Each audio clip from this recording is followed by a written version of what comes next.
Holy shit. Episode 38 of Dragon Ball Super.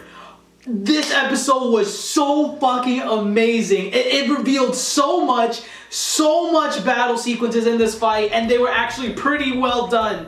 And oh my god, where to even start? I'm wondering what it is at Toei that's making them cram so much awesome content into these single episodes, because most of these matches, like with Vegeta versus Kaba and him versus the metal guy, like, they've only lasted one episode. And normally me thinking, like, I'm assuming that these fights are gonna last like 2-3 episodes each. But like right here, Vegeta versus Hit, and then we got Goku versus Hit, all in one episode. And I didn't feel like it was rushed at all. It was all so well paced, and I loved it. So I guess, like, going back to the beginning of the episode, we find out that Hit's name comes from his abilities as an assassin from Universe 6, and that he is flawless. Like when he takes on contracts for other people, he makes the flawless Hit, hence why he's called Hit. And by that information alone, Vegeta's like, yo,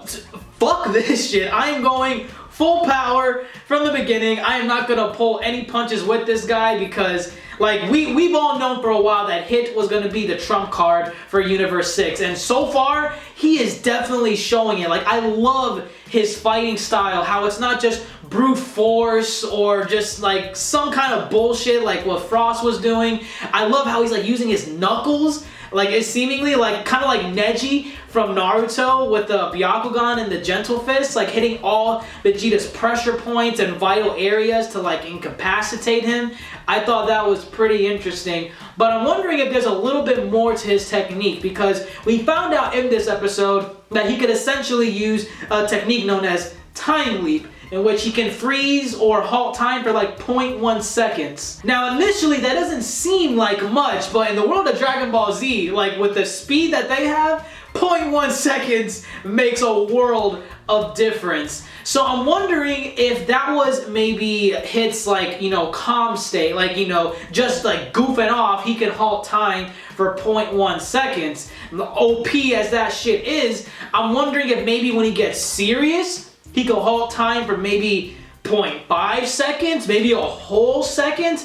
Like, it's gonna be broken as shit if he can increase his time halting abilities past 0.1. And I'm wondering what exactly were like the sparkles coming from like all of his hits. I'm assuming that's just for added flair, like how when Neji does his Gentle Fist or whatever, his 8 trigrams, and he's poking everyone in those spots, like you see the gust of wind like coming out from the back of their body. I'm assuming that's the same thing with Hit. It's just, you know, for added flair, make it look cool, so it's not like you just see him touching like his opponents with his knuckles, because he's doing a lot more than that. So let's just throw in some purple glitter in there and it's all said and done. And this has to be noted because like Dragon Ball Z has been criticized a lot within the past like couple years or so due to its lack of gore and or blood in like its feature films, and especially the Dragon Ball Super anime. Like there's just been no blood. Like when Piccolo got his arm ripped off, that, like, it wasn't even censored. It was just that it was black. They animated that shit black. There was no censorship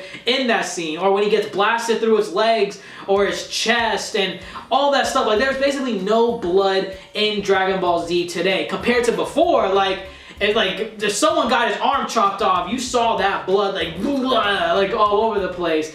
But in this episode, we see that Vegeta, he's bleeding on the damn ground. Now, correct me if I'm wrong, but I think that's the first time we've seen blood in the Dragon Ball Super anime. Regardless of all the shit that they've been through, up until now is the time where someone sheds blood. And what better person for it to happen with against the strongest assassin, Hit. So the fight between Vegeta and Hit was overall pretty well done. I do have to say though, there were a few awkward moments where like the art was just shit. And I mean shit.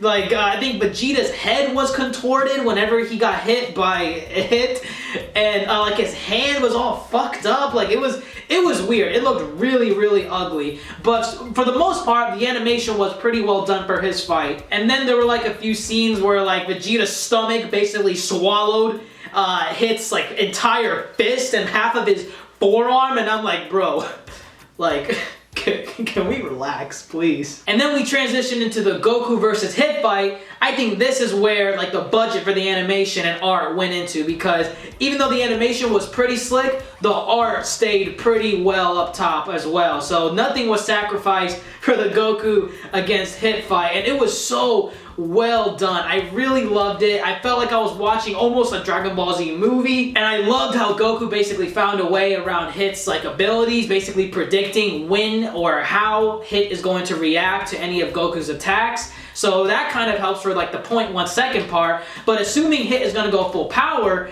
I'm assuming like, you know, Goku predicting his moves is not going to work now. Like maybe now he can halt time for a good couple of seconds. So I'm wondering where that's going to go. And I got to address the elephant in the room, Monaka. And then I knew some shit was up with this guy from the moment that we saw him, because his character design was lazy and it just looked so fucking weird with the nipples that it was just so hard to believe that this was indeed the strongest guy that Beerus ever fought. And we found out in this episode he was just a ploy just to motivate Vegeta and Goku to become even stronger, which I understand, but it's like, I just wish that there was another person taking that spot, like a badass alien that was actually stronger than Goku and Vegeta and could potentially kick Beerus' ass.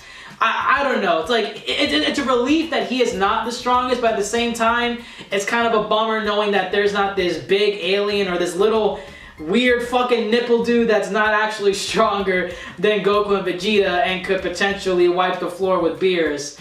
But yeah, so right now, Goku is the last hope, again, as usual. So I'm wondering where this fight's gonna go. I'm assuming it's gonna maybe take another episode or two to resolve the fight, because Hit has yet to show his like full hand. Like he was just fucking around with Vegeta for his fight and Goku for the first half. So shit is gonna hit the fan like next episode, and I'm super excited.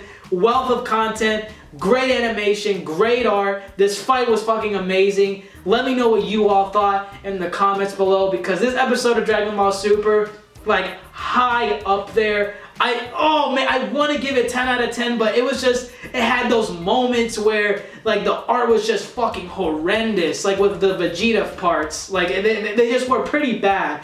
But 9.5, like the highest rating I could possibly give it if it was just completely perfect. Like, go watch this episode, please. But yeah, that's all that I have for this review. If you enjoyed it at all, or even this like near flawless, almost flawless episode of Dragon Ball Super, leave me a thumbs up down below. I would really greatly appreciate it. And if you haven't subscribed to my channel, click this box right here. You'll stay up to date with all of my content, and it helps out my channel a lot more than you think. Also, don't forget to follow my social media sites in the description below. I post a lot of stuff on there too. I'm Ajax the Mister, and as always, thanks for watching.